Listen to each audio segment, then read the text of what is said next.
Hey friends, if you wish to install and use Opera on your computer, then please watch this video. I will guide you through the procedure. So open the Microsoft Store and search for Opera.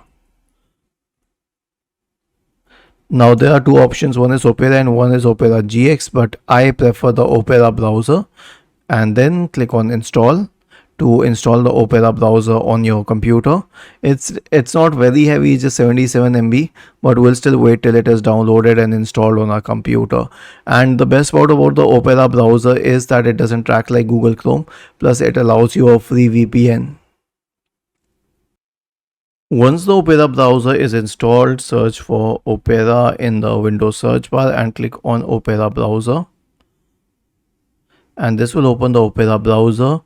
Then click on settings here, and then you can scroll down and expand advanced, and here's where you find the VPN.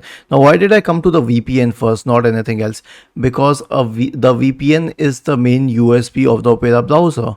Obviously we have apps like Messenger, WhatsApp, Instagram and all, but you would have gone to the website easily.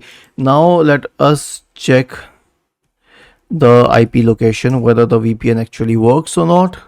So I click on IP location on this website or any website, but iplocation.net is a little more popular, and as it says, it's somewhere in a different country. I think it's in Serbia.